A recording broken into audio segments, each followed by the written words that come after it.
Try to separate yourself from who's ever next to you for the rest of this hour, whatever we've got, and just turn your whole attention to God.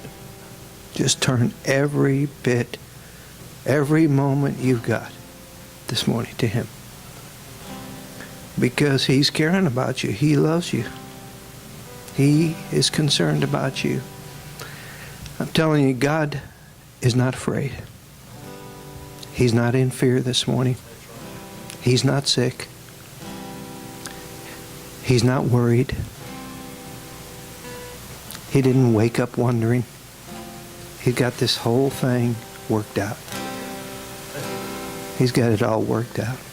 I don't care what ISIS does, or I don't care who gets elected president.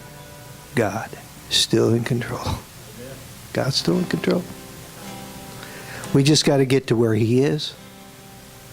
We've got to say, God, help us to think the way that You think. Help us to talk the way that You talk and believe the way that You believe. And He will. You know, Anthony reminded me the other day of this tremendously sweet older lady that goes to Bob's church. I don't know her name, the lady that plays the fiddle. We'll just call her the older lady.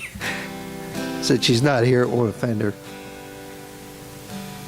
But she's really old, I guess. She can't really kind of move around without shaking, and she still gets her violin out, and most of you probably seen her over there.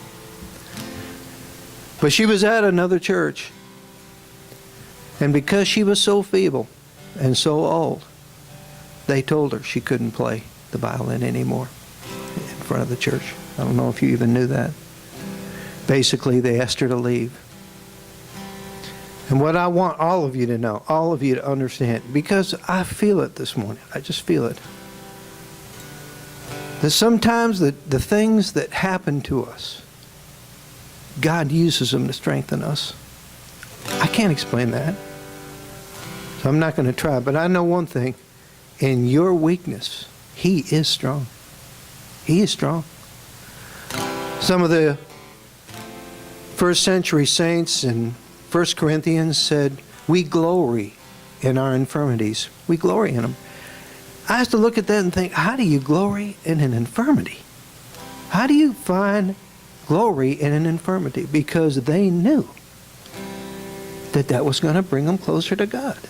When we're troubled, listen to me closely, when the wind blows, and when the storm strikes and we're huddled down somewhere, He is there.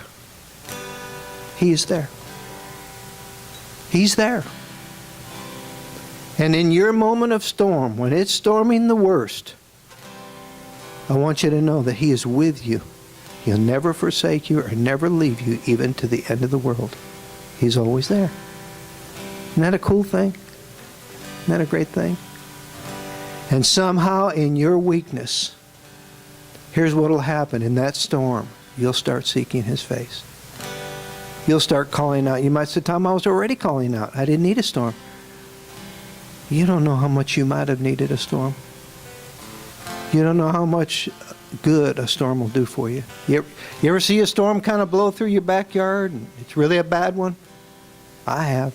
I got a real nice yard. I take good care of it. Got a beautiful tree out back. Big old storm hits the next day. I'm picking up limbs for 10 minutes. But you know something about those limbs? They're all dead. They were already dead and dry and ready to go. They just hadn't fallen off yet. I didn't even know they were up there. But I spend the whole next day picking them up and throwing them into the trash heap where really they should have been. And you know what? That tree is stronger because of it. So let's remember today that in His weakness we are strong. We're stronger. We're stronger.